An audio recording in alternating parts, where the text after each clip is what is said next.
Good afternoon, Abuja. Thank you so much for staying with your passionate, your trustworthy, and your conversational radio 95.1 Nigeria Info. And this is where I officially welcome you to the afternoon show, even though Sunnyside show is technically an afternoon show, but this one takes you from the afternoon to the evening. Welcome to Hard Facts with yours truly, B.I. Kimberly. Just Kim, the Oracle, the Digital Oracle, OTF, the Fellow, Ochanyawan, Madam Speaker, and I'll say yes to them all. I'll be here till 7 p.m.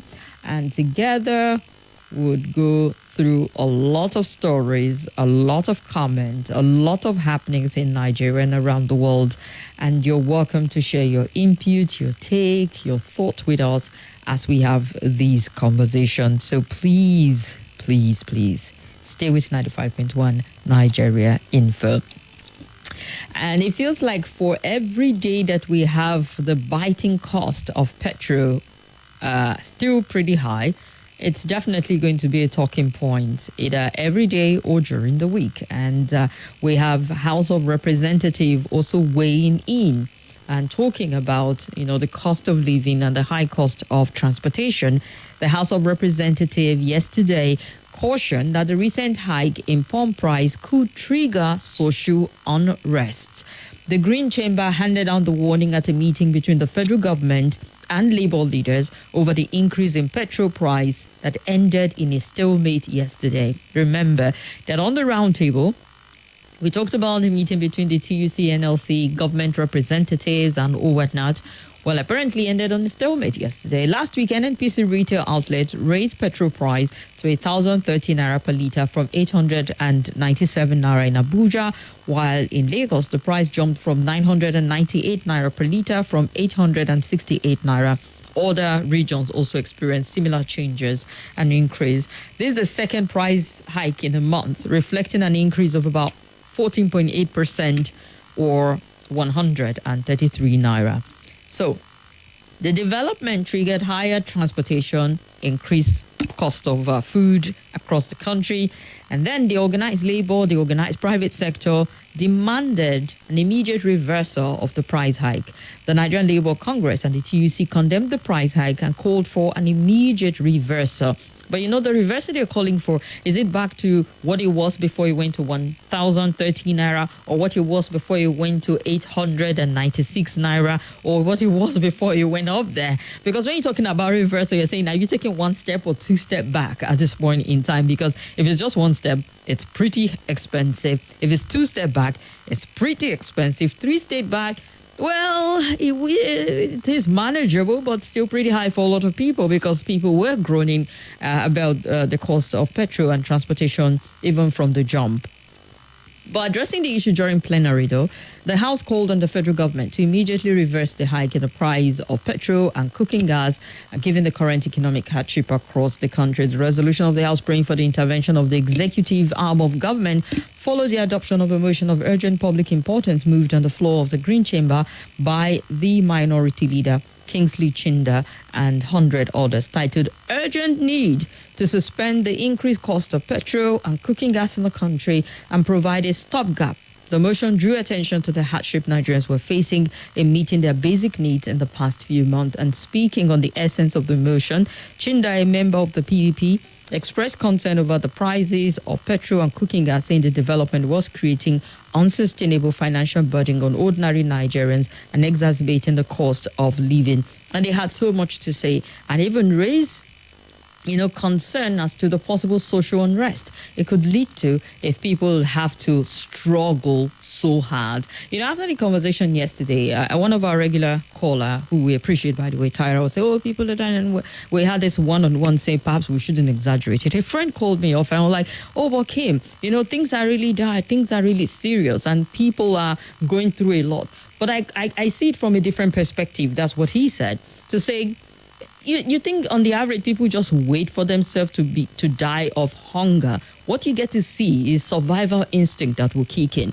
They want to break into someone's shop. They want to cause unrest. They want to cause something. Those are the immediate response to certain things before you find a man just decide, I'm going to starve to death and all of that. So that's bridge of social unrest is one that you can't prevent it if it gets really difficult. So the government needs to wade in. That is what the House of Rep is saying, that something needs to be done. It needs to be reversed at this point in time because of the burden on Nigerians. But we've seen government intervention also in terms of the CNG buses to reduce the cost of transportation. And then you put it on the scale and say, all right, between reversing it and putting more of these buses, I mean, even if you reverse it back to where it was before, 2 steps back, the CNG buses will still come in handy. It will be something that most Nigerians will still be grateful for without having to increase the price of petrol astronomically. So it's not one giving way for the other. It's having the both of them. We need to have proper mass transportation that connects everywhere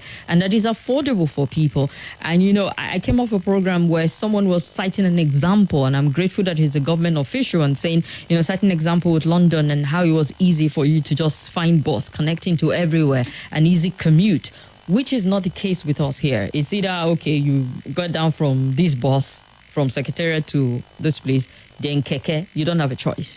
So if you can't use the bike or keke, that's out of it. That's what we have. And that's what you get to see in a lot of third world or developing countries. However, there need to be proper investment in transportation with or without the increase of petrol price to ensure that there's easy movement and people can decide, you know what, the transport connectivity is good, it's affordable, it's decent. I might as well go with this to just, you know, having my car, releasing more carbon into the air and, you know, all of that. So the House of Rep is lending its voice to the call that government should revert. The NLC and the TUC met with the government, ended in a stalemate.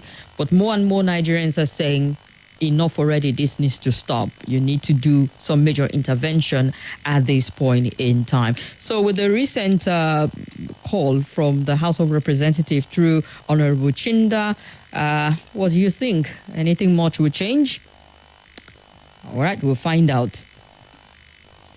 World Bank has something to say to Nigerians. Yes, I can see someone rolling their eyes and thinking, you know, IMF and World Bank are the problem. They are technically not the problem of Nigeria. They will tell you where they stand. The World Bank has a lot of project and intervention in a lot of countries, and Nigeria is one of them.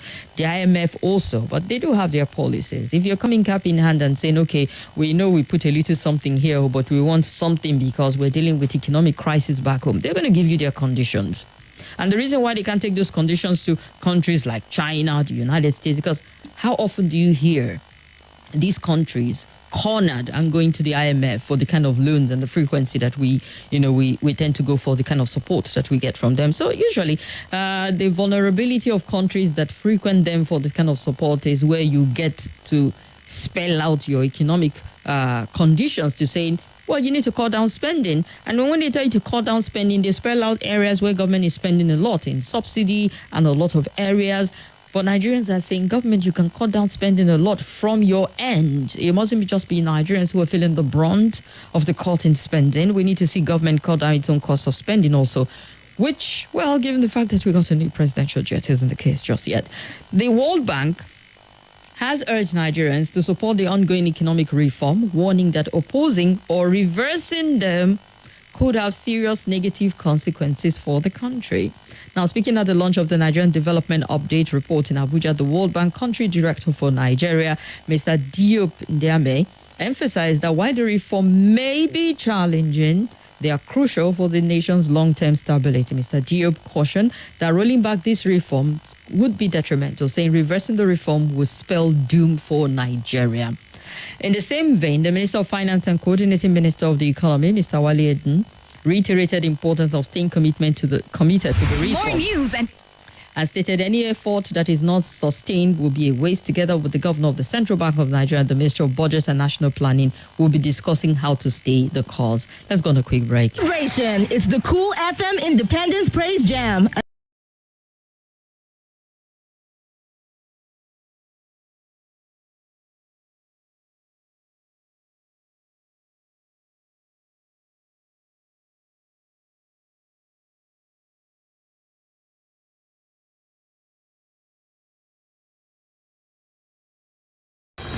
Hello, my name is Kimberly. I'm the host of Hard Facts. And I bring you the biggest stories driving conversation every weekday here on 95.1 Nigeria Info Hard Fact Show. I love to get your opinion and conjectures, but the facts you cannot dispute here on Hard Facts.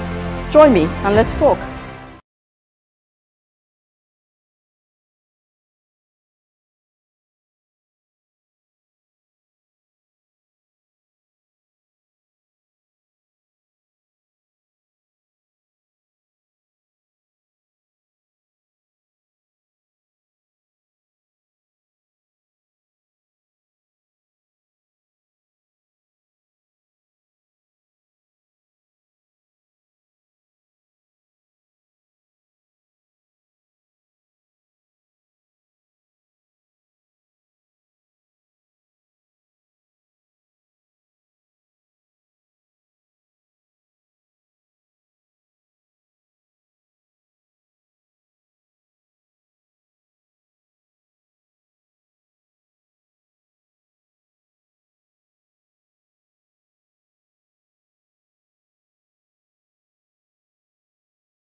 This is Nigeria Info. Nigeria Info.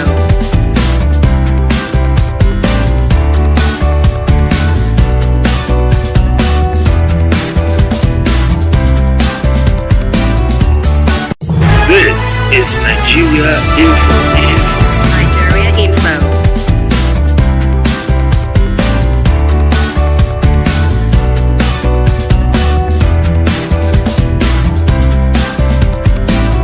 This is Nigeria Info. Nigeria Info.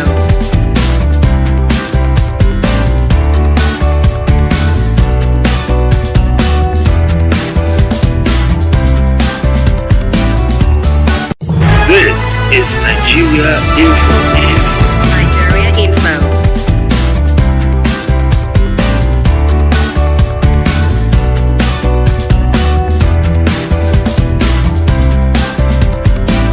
By ensuring investment flow into critical sectors such as industries where jobs can be created, and they're prioritizing market pricing. They sat down with labor union to explain why they cannot afford to let this opportunity slip by.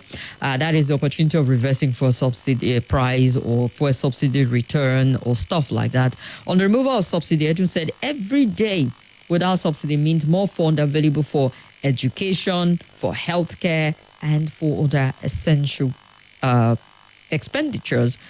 And the central bank governor, Mr. Olayemi Kadoso, highlighted the importance of promoting exports in light of the exchange rate. The moderation in the forex rate would make goods more competitive for export, discourage importation of unnecessary goods, and plenty more that he had to say. But in summary, the World Bank seemed to think Nigeria is seeing positive result from the economic reform by the Renewed Hope administration.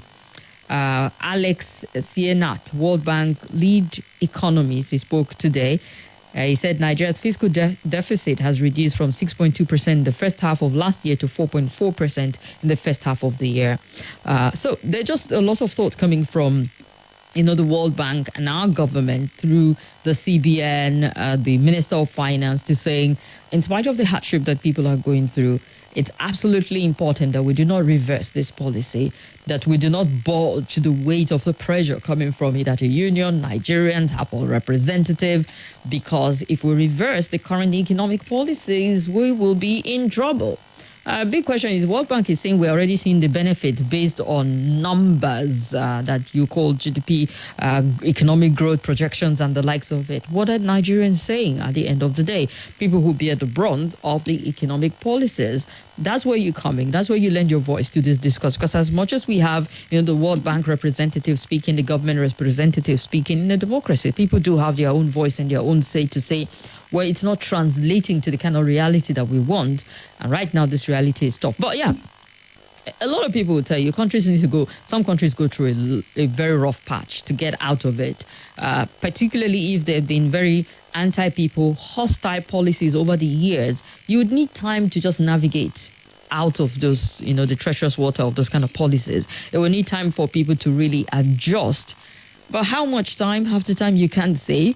A wife of the president saying 2 years' time you feel it, don't take her word to the bank. She's not the expert in the right position to tell you the time frame for that. However, it's just giving you a cap and something to look forward to hope forward to. But it can be political speak, and it can just be perhaps from the warmth of mother of the nation, if we put it that way, to saying all hope is not lost. We'll soon be out of this in a number of years, as it were. So, World Bank to Nigerians, don't oppose or reverse the current economic reforms. What are the reforms? The reforms we've seen in taxes, around subsidy, Naira policies that we have seen, are all reforms that this administration has brought forward that people are complaining about. So, I'm not going to ask you where you stand on this, but what do you make of it? And the fact that it just might be a rough patch, but for how long can Nigerians go through it?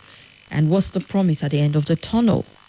Well, feel free to join me. I have other stories to look at. If this tickles your fancy, you can call in and talk about it. 0700 951 0000 or 0809 5974 869. And okay, let's take a few calls and then we'll move on to the next story. Hello. Hello, good afternoon, Mr. Aki. You're welcome. Thank you so much. My name is Tajuddin. I come from Mako. Tajuddin, good to hear from you. Yeah, thank you. I heard you talking about the country director of the World Bank saying that the federal government should not reverse most of the policies that are in place so that we will not go back to the harsh period. I don't understand the logic behind that statement. Going back to which harsh period? This time last year, we buy fuel at the rate of 500 and something, we are still complaining. Now it's 1,000 plus. And somebody is saying that we don't reverse so that we don't go back to that, trying to. I can't understand the logic behind that. If the federal government is fit to reverse most of these obnoxious policies, I want to assure you that we are still dancing around the same circle. There is no way this economy can improve when you are busy impoverishing the population. You are killing the small businesses, to survive in this country at the moment just by the grace of God Almighty. And now somebody is preaching that the government should not reverse the obnoxious and wicked and topless policies because they don't want to go back. 2 years ago, how much is a middle of rice? How much is bag of rice? So you're buying fuel. And now start buying it today. People are groaning, people are complaining. And government is there to protect the interests of the people and to serve their interests. Now, we are just dancing to the tune of this institutions by following all the adoptions. The Asian tigers that have progressed so far, they don't listen to all this World Bank and IMF advices. They prefer solution, homegrown solution to their challenges. And here, see where they are now. Look at Singapore, look at China, look at Malaysia. Many. Here we are in Africa, most especially in Nigeria. They are God so blessed like this with abundant resources. Now, look at the pain, look at the struggle, look at the challenges people are going through. I don't want to agree with that statement from that country director of World Bank and our economic managers. Government should do the needful as soon as possible to reverse this downward trend. Otherwise, what is going to happen? Something that nobody can predict. All right. Thank you for the opportunity. Have a nice. Thank you very much. I looked at two stories coming from the House of Representatives appealing for a reversal on the price of petrol and cooking gas, as is causing a lot of hardship on Nigerians, and concerned that it might snowball into a social unrest if there's no intervention from the federal government. Now we move to the World Bank that is saying, stay the course, do not reverse your policies. You will reap the benefit, and is already showing at this point in time, corroborating what the CBN, the Minister of Finance and Coordinating Minister of the Economy are saying, that we will not be reversing, because if we do, it will do more damage. And I'm curious as to where you stand and what you make of this. Hello. Hello. Yes, you're welcome.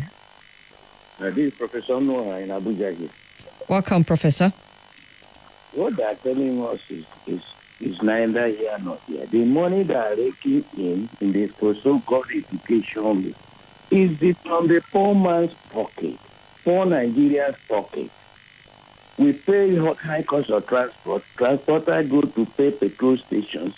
Government erects it from there. They are telling us GDP, road. This is revenue we are collecting from the poor masses. It makes no meaning when people are hungry. It makes no meaning when people cannot go out, go to work. They are raking the little they have from their poor earnings of suffering every day. And you are telling me you are making millions from removal of fuel subsidy. It does not make any reasonable economic sense that we are depriving people from their eating well, moving well, paying their children's fees. Instead, they are rating it over high cost of transport, high cost of living, high cost of food stuff and all what Nigeria info, it does not make sense. All right. Thank you very much. So he does not agree. Hello. Hello, Kimberly. Yes, you're welcome. How are you? Abakar calling from Gwagwalada. I'm fine and well. Thank you. They are taking the majority of Nigeria through a modern era of slavery, economic slavery. That is what they are subjecting most of Nigeria.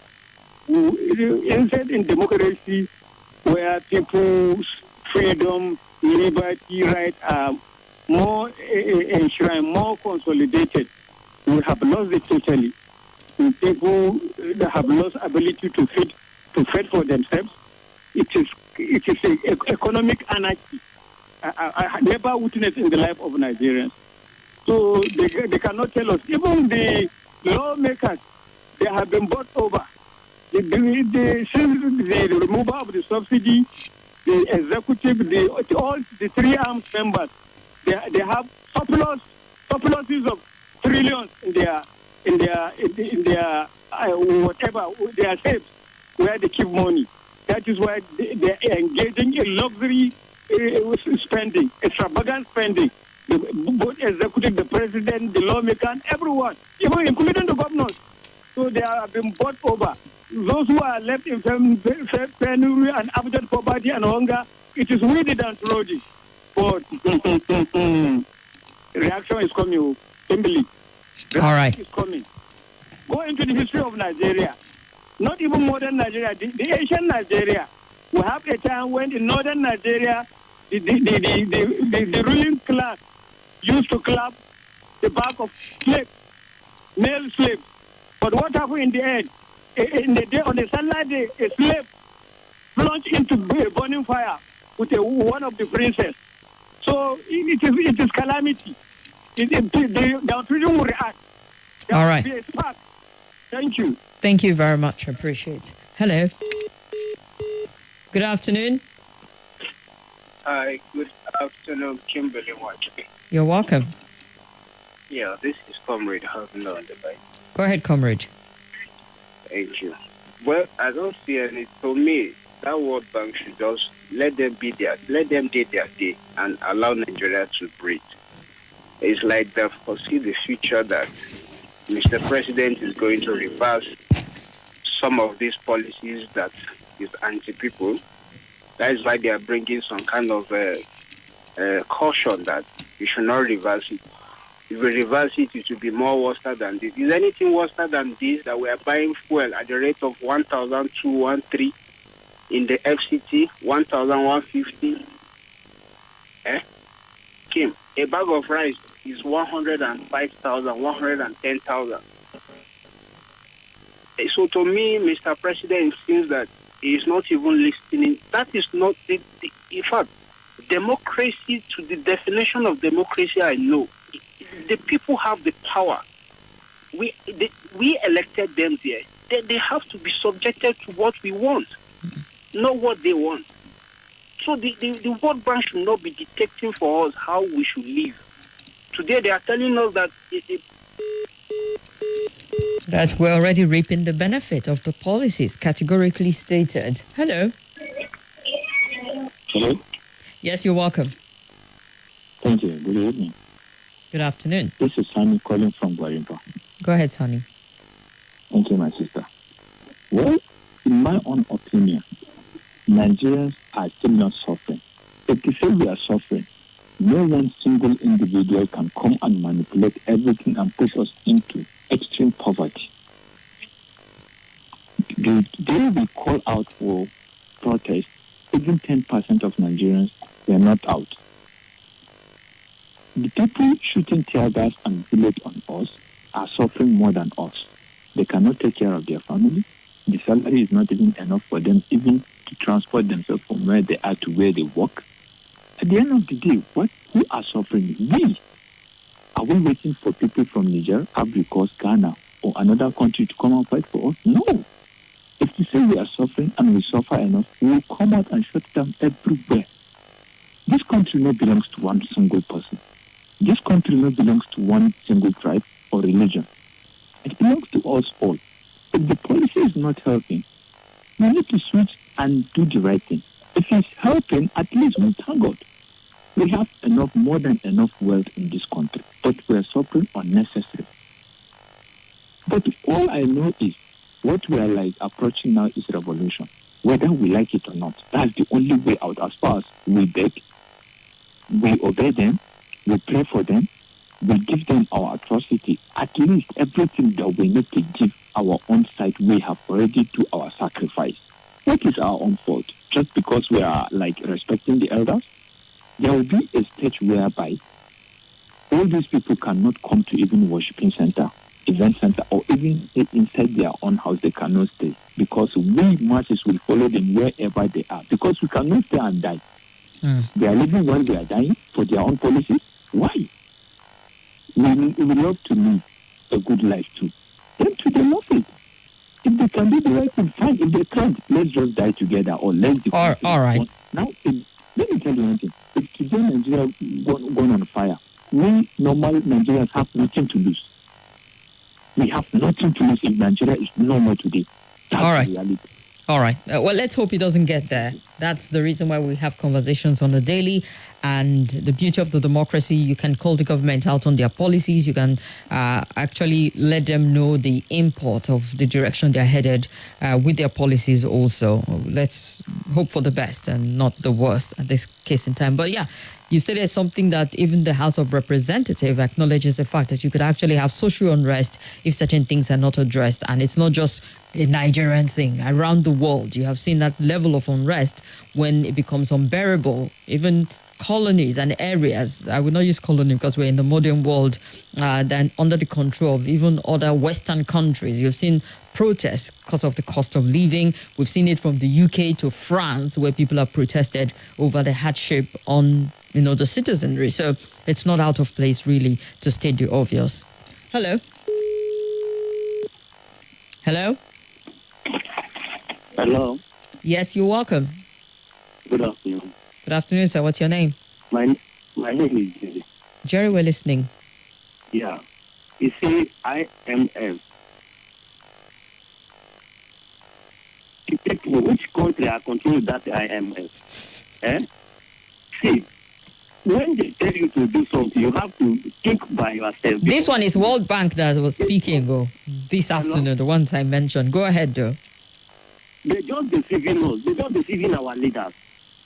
They're just deceiving our leaders to population, to suffer the masses. Honestly. And that's what happened. They want Nigeria to go back as from 2015 back. As where Nigeria is before from 2000 back. Where is Mali 2015 back? Where is Burkina Faso 2015 back? That's where French country and Britain want Nigeria to be like. You understand? So that's where these people are leading Nigeria into. But by God's grace, God will send all of them. Thank you. All right. Thank you very much. Hello. Good afternoon. Hello. Yeah. The Oracle, I greet you. You're welcome, sir.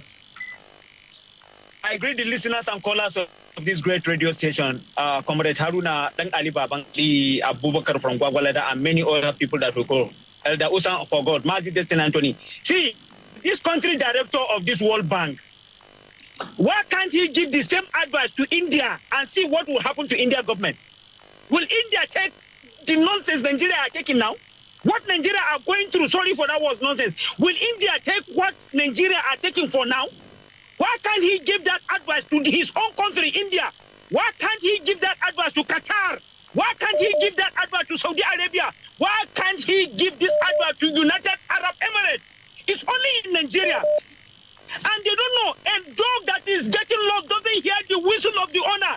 And this World Bank and IMF, they're good for this country. And the Nigerian elite, the leader doesn't know the plan of these people because they have been collecting loan from them. That is why they are pushing them and pushing the masses to them. And the leaders of this country doesn't know. I'm telling you, because look at what people did yesterday during the last program yesterday. I was shedding tears of that man that was giving a story that girl picked bread from the dustbin and was eating.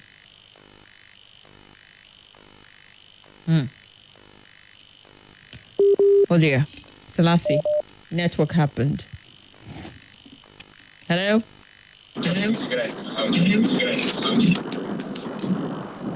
Hello? Kim! Yeah. How far now?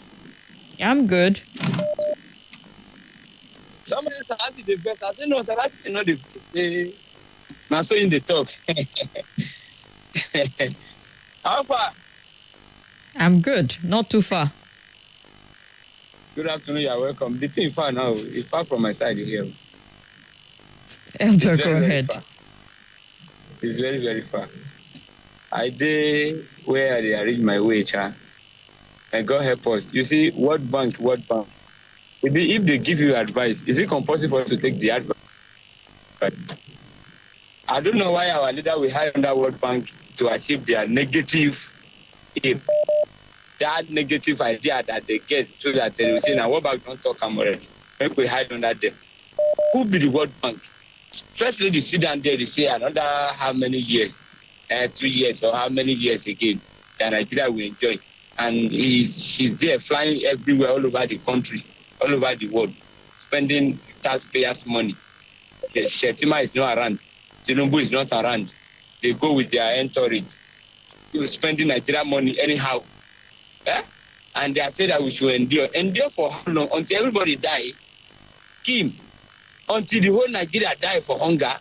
People are eating now from dustbin. I say, honestly, they don't see Anthony Correa the other day and said that it's Dusa that people are eating now. That Dusa, now pig, they give Dusa. Pig, I still buy one bag today, 22,000 naira. Sometimes I used to buy for 3,000, 3,500. Highest. You know, even reach 4,000 before. And now, I paid 22,000 naira today to buy one bag of Dusa. Now that Dusa people are now eating now. Dusa, you know that concept that you not get any nutrient to. And you say people should endure. You are spending billions, borrowing trillions. We not see the value of the money. They borrow money and share and hide under World Bank. Who be the World Bank? Go sit down. We don't need their advice anymore. All right. I blame our leaders because we don't have good leaders. That's why. But one day something will happen. Very soon the thing don't need yourself. I can see it. Thank you, Kim. Thank you very much there from the reps warning of unrest as federal government labor meeting deadlocked yesterday to saying the price need to be reversed as people are groaning. So what World Bank country director in Nigeria is saying about the policies that do not reverse them, the gains are here. And we also got other bold statement being made from Mr. Alex Senat, World Bank lead economist, who spoke today, saying that Nigeria is seeing positive results from the economic reform by President Bola Ahmed Tinubu at this point in time. Mr. Diop saying it's a different, this one, Mr. Diop is the World Bank country director for Nigeria. He's the one who's saying rolling it back will be detrimental, saying reversing the reform will spell doom for Nigeria. But apparently Nigerians do not agree at this point in time. Let's throw in another story here. Do we need another state in Nigeria? Well, it might not be the whole of Nigeria excited about it. However, for people who are pushing for Ogoja State from River State, they see the sense in it. The House of Representatives on Thursday passed for second reading a bill for an act to alter the Constitution of the Federal Republic of Nigeria 1999 as amended to create a new state in the south-south region of Nigeria known as Ogoja State. The bill, which was sponsored by Honorable Godwin Ofiono and 3 others, is seeking to create a new state in the south-south geopolitical zone. The lawmakers are proposing to alter the 1999 constitution to create Ogoja State from Cross River State, and the bill was voted for when it was put to a voice vote by Tajuddin Abbas, Speaker of the House. The presiding officer referred the bill to the Committee on Constitutional Review. So there we have it. There's been a lot of clamor for more states to be created, and the latest is the call for an Ogoja State. It's put to a voice vote. It's gone through the first reading. It's going to the committee. Second reading, I beg your pardon, is going to the committee level for further deliberation as to the importance of having an Ogoja State, what it means for distribution, fact distribution in Nigeria, and what it even means for the region, really, to have an Ogoja State. I know there's been talk about creating an extra state in the southeastern part of the country to meet up with the geopolitical distribution of states. Some have called from the Kogi flank of it for a creation of state. A big question is, do we need more states the way we are set up or not? There are quite a number of states that, if you look at it on the front of it, not the most viable. And some people have even, at some point in time, I recall, say it's about time we merge some states together to kind of like strengthen the states and make them a bit more productive. But others do not quite agree, because we understand the politics of state creation and what it means to have local government and how resources are distributed based on state, local government, and or whatnot. But here we are at this juncture of a call and a move to create more states. And you ask, does Nigeria need another state at this point in time? You can throw that in the mix as you call 0700 951 0000, 08959 74869, or call via WhatsApp. Hello. Hello, good afternoon, Sister Kim, once again. Once again, you're welcome.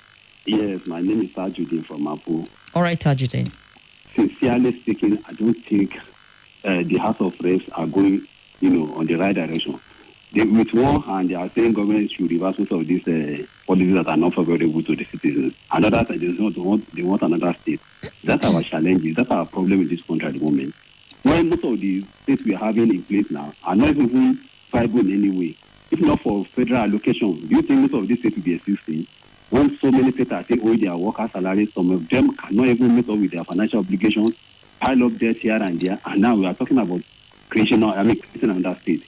My simple answer to this is just no, capital no.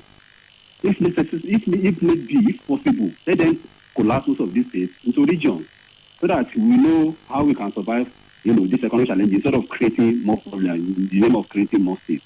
I will say no to that. That's my simple answer. Thank you. All right, thank you very much. Hello. Good afternoon. Yeah.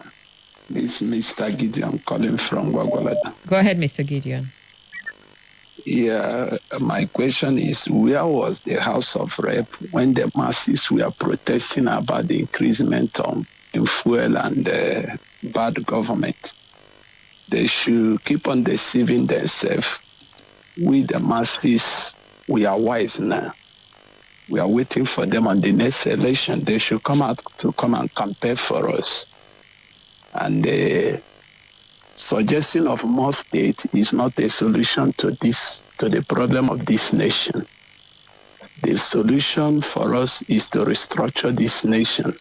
Let every state go and manage what they have and remit percentage to the federal. That is the only solution. This feeding butler kind of government cannot help us anywhere. Thank you. All right. Thank you very much. Hello. Good afternoon. Good afternoon. All right. Sorry about that. We might as well run for this break. Get ready for the ultimate celebration. It's the Cool FM Independence Praise Jam, a night of uplift. This is Nigeria Info.